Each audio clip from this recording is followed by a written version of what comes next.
warahmatullahi wabarakatuh. Saya Doni Setiawan Ahyono, NIM 235520111146.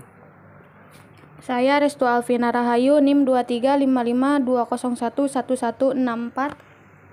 Di sini kami dari kelompok 8 kelas TIF 223S akan mempresentasikan hasil dari proyek UAS yang telah dibuat. Metode yang digunakan, yang pertama percabangan, yang kedua perulangan, yang ketiga program modular, dan menggunakan kelas Japa Util Scanner yang berfungsi untuk memudahkan input nilai di program Japa. Program perulangan dalam program dibagi menjadi dua.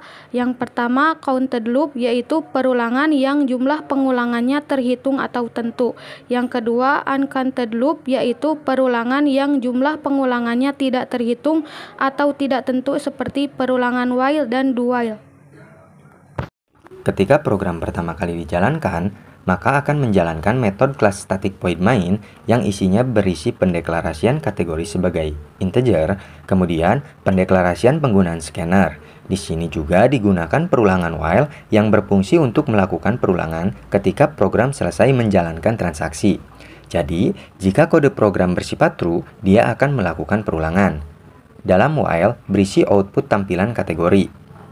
Jika pengguna memasukkan kategori, maka akan ditampung dalam variabel kategori. Nah, variabel kategori ini bersifat char. Kemudian dilakukan percabangan switch. Switch merupakan proses membandingkan isi sebuah variabel dengan beberapa nilai. Jika proses perbandingan tersebut menghasilkan true, maka blok kode program akan diproses. Kondisi switch case terdiri dari dua bagian, yaitu perintah switch di mana terdapat variabel kategori yang akan diperiksa, kemudian satu perintah case untuk nilai yang akan diperiksa di dalamnya. Jika pengguna memasukkan kategori 1 atau beli voucher, maka akan dijalankan ke dalam function beli voucher.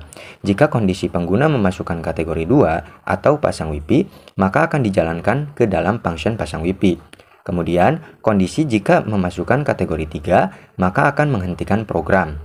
Nah, jika kategori tidak ada, maka akan diteruskan kepada pernyataan yang berada pada default, yaitu tampilan output kategori tidak ada. Jika pengguna memasukkan kategori 1, maka akan dijalankan ke dalam function beli voucher. Dalam function beli voucher ini berisi pendeklarasian beberapa variabel sebagai string, kemudian beberapa variabel sebagai integer, dan satu variabel char. Dan juga mendeklarasikan penggunaan scanner. Kemudian menampilkan output harga paket yang tersedia dan catatan kode untuk transaksi setiap paketnya. Jika pengguna memasukkan kode jenis voucher, maka akan ditampung dalam variabel kode jenis voucher yang bersifat string. Kemudian, menggunakan metode toUpperCase untuk mengkonversi string menjadi huruf besar dan juga kecil. Kemudian, dilakukan percabangan kondisi jika kode jenis voucher kosong atau is empty, maka program akan dihentikan. Kemudian juga di sini dilakukan percabangan menggunakan if else if untuk mengecek kondisi setiap kode yang dimasukkan untuk diberikan jenis harga dan juga masa aktifnya.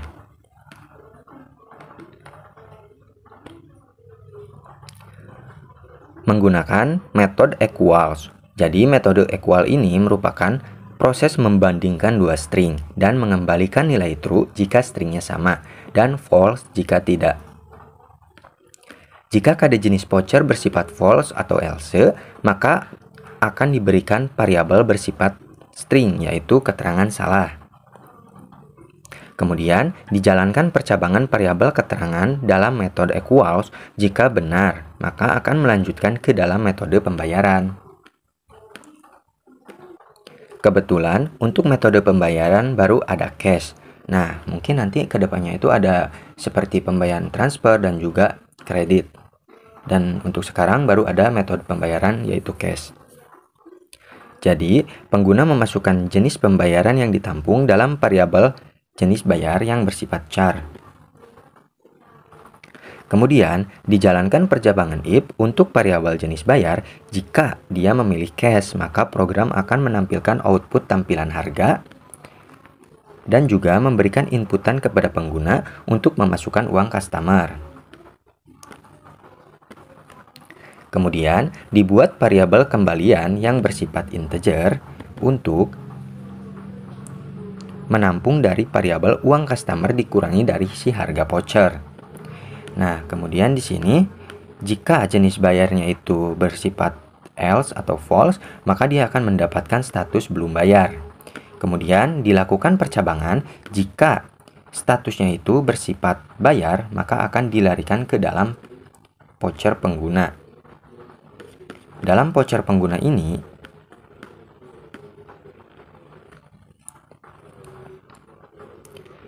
berisi pembuatan string otomatis yang berfungsi untuk membuat voucher WIPI secara random. Function voucher pengguna ini menggunakan pemanfaatan dari metode si kelas string builder. Nah, untuk string builder biasa digunakan untuk membentuk atau melakukan operasi terhadap objek string. Ada dua metode penting, yaitu append untuk menambah isi, kemudian insert untuk menyisipkan. Kemudian, jika proses function voucher pengguna ini berhasil, maka dia akan mendapatkan voucher random. Nah, kemudian di sini, jika jenis pembayarannya itu bersifat else, atau pembayarannya gagal, maka dia akan mendapatkan verifikasi gagal. Nah, di sini juga tersedia percabangan. Jika verifikasinya sukses, maka ia akan dijalankan ke dalam function sukses. Untuk function suksesnya itu merupakan bagian tampilan output untuk melanjutkan program transaksi ataupun tidak. Jika pengguna memilih layanan kategori pasang WIPI, maka akan menjalankan function pasang WIPI. Jika pengguna memasukkan kode jenis paket, maka isi dari kode jenis akan ditampung di dalam variabel kode jenis paket. Jika kode jenis paket kosong, maka akan menghentikan program. Kemudian melakukan perbandingan percabangan jika kode jenis paket sesuai dengan equals atau persamaan string, maka akan menampilkan hasil yang berbeda. Jika kode jenis paket bersifat false atau else, maka akan memberikan keterangan salah. Jika harga di atas 1 juta, maka dapat diskon 10% dari harga. Jika di atas 400.000, dapat diskon 5% dari program. Jika keterangan bersifat benar, maka akan menampilkan pilihan metode bayar. Jika setelah melakukan pembayaran, verifikasi bersifat sukses, maka akan menampilkan isi function berhasil. Untuk contoh program yang sudah dibuatnya seperti ini kurang lebihnya. Nah, di sini untuk programnya itu akan ditampilkan terlebih dahulu output yang tersedia dari si layanan WIPI ini. Di sini jika pengguna memasukkan kategori semisal contohnya 1, maka dia akan ditampilkan ke dalam pembelian voucher WIPI. Nah, di sini ada list paketnya ya. Misalkan kita lakukan pembelian untuk paket 6 jam misalkan. Kita masukkan kode yang tersedia. Nah, di sini akan ditampilkan juga masa aktif vouchernya 6 jam, kemudian untuk harga vouchernya tersedia. Di sini kita lanjutkan pembayaran. Total bayarnya 6.000, misalkan kita masukkan uang 10.000. Nah, maka dia akan otomatis melakukan memberikan uang kembalian sebesar 4.000 dan mendapatkan voucher yang bersifat string random dengan sendiri oleh program.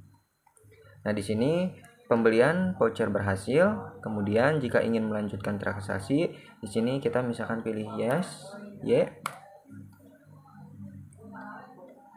Misalkan kita pengen membeli atau ingin memasang WIPI, misalkan kita masukkan kode back untuk kembali. Nah, di sini lalu kita pilih layanan pasang WIPI.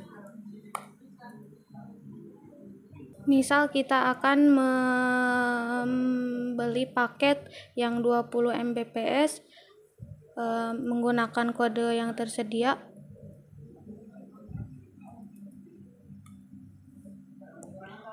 Harga paketnya sudah tersedia, kita lalu membayar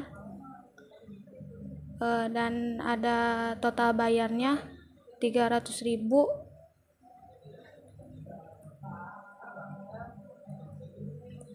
Dan ada nama pelanggan yang harus kita isi.